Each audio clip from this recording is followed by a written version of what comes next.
Hi, this is Arthur, and this is a summary and explanation of the story of the Trailblaze Continuance finest duel under the Pristine Blue 1, released in the game Honkai Star Rail version 2.4.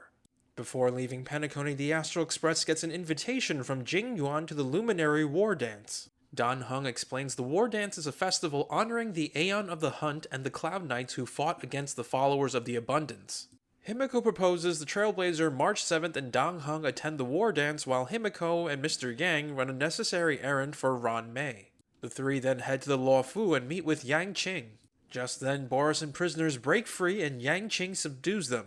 Side note, the Borisin are creatures that follow the path of abundance and are enemies of the Shenzhou Alliance. In the middle of the fight, a young girl joins in, takes one of Yang Qing's swords, and runs off.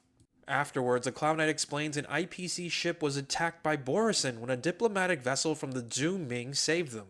The Zhu Ming vessel handed the captured Borisin to the Lawfu Cloud Knights, which is when they broke free. Yang Qing then escorts them to Jingyuan where they meet Arbiter General Huaiyan. Huaiyan is the leader of the Shenzhou ship the Zhu Ming and Furnace Master of the Artisanship Commission. Side note, there are 7 Arbiter Generals in the Shenzhou Alliance and each seem to lead their own ship. Jing Yuan is one of the 7. Huaiyan introduces his apprentice Yun Li, who is the girl that took Yang Qing's sword.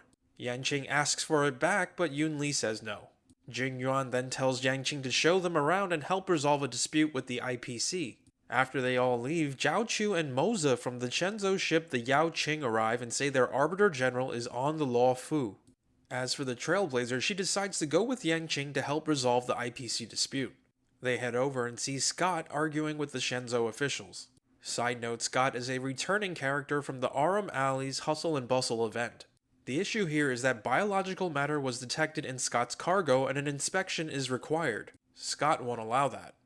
The Trailblazer joins in the arguments when Ling Sha arrives. Ling Sha came over from the Zhu Ming and is the new head of the Alchemy Commission. After some more discussion, Scott finally allows the inspection. They open it up and inside is a machine that attacks them. They defeat it, and Scott says he doesn't know anything about it. Yang Qing orders the cargo to be taken to the shackling prison. They then go with Ling Sha to the Alchemy Commission and chat. As they chat, Yun Li arrives. Yun Li still won't give back Yang Qing's sword. Ling Sha suggests a little competition between Yang Qing and Yun Li. Though Sanctus Medicus was defeated, they left behind a bunch of monsters. Whoever of the two can defeat the most of these monsters wins. Yang Qing and Yun Li agree, though after a while they just duel each other anyway. In the midst of their duel, a Foxian woman intervenes. Ling Sha pops in and calls her Fei Xiao, otherwise known as the Arbiter General of the Shenzhou ship the Yao Qing. At Fei Xiao's urging, Yun Li returns Yang Qing's sword. They then say goodbye and Fei Xiao meets with Zhao Chu and Moza. They update Fei Xiao on the situation on the Law Fu and Zhao Chu vows to cure Fei Xiao of her illness. Back with the Trailblazer, they return to Jing Yuan and Huaiyan. Huaiyan explains that he and Fei Xiao are here as part of an investigation on behalf of the Shenzhou Alliance. After the Ambrosial Arbor crisis, suspicion has fallen on Jing Yuan. Huaiyan then gives Jing Yuan an empty sword case symbolizing a sword he will later give to the champion of the war dance. Yang Qing and Yun Li want to duel for the sword, but Huaiyan suggests they work together to train someone else to fight in the war dance. Yang Qing and Yun Li then agree to train March 7th in swordplay. We move to Aram Alley where Yukong is chatting with Fei Xiao. As they chat, Fei Xiao mentions Jing Liu has resurfaced and offered the Shenzhou a way to fight against the Aeons. Fei Xiao also says she intends to visit Hu Lei as part of her investigation. Hu Lei is a powerful Borisin leader who's been imprisoned in the shackling prison for centuries. Fei Xiao lastly talks about the crash site of a ship called the Whistling Flames, and there is evidence Ran Mei was at the site before them. We go back to Yang Qing and Yun Li, who train March 7th up until the day before the war dance. Just then, Zhao Chu shows up and they chat a bit. Yang Qing then takes him to the Stargazer Navalia to look at the Sky Splitter, the ship where the war dance will be held. They chat a bit more before Zhao Chu says goodbye. As they leave, they run into suspicious-looking people.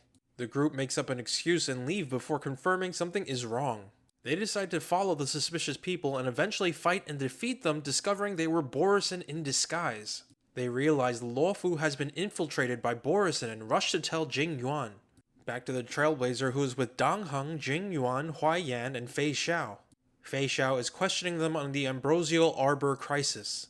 After the questioning, Fei Xiao mentions the Borisin are active on the Yao Qing and an entity named Mangus is involved. They suspect Mangus is actually Phantilia.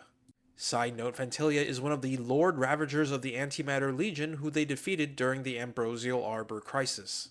Fei Xiao then forms a plan to alleviate suspicions from the Shenzhou Alliance. Fei Xiao suggests the Trailblazer and Dong Heng go to the Shackling prison and give testimony with the Karmic Mirror. Side note, the Karmic Mirror is a device that tracks and records all physiological changes during interrogation. Fei Xiao also asks Hulei be transferred to the Yao Qing as she suspects something big is about to happen. All parties agree and Fei Xiao sends Zhao Chu and Moza to facilitate the transfer. The Trailblazer and Dong Heng head over to the prison to give testimony while Zhao Chu and Moza are escorted by Xue Yi to Hulei.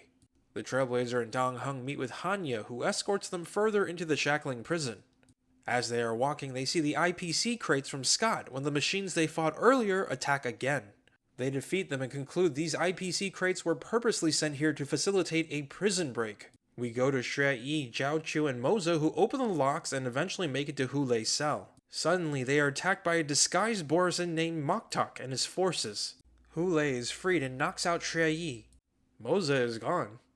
Moktok explains he's here to break Hulei out, gives Hulei a pill that lets Borisin change their appearance, and takes Zhao Chu as a hostage. Back with the Trailblazer, she heads down to Hulei's cell with Dong Heng and Hanya.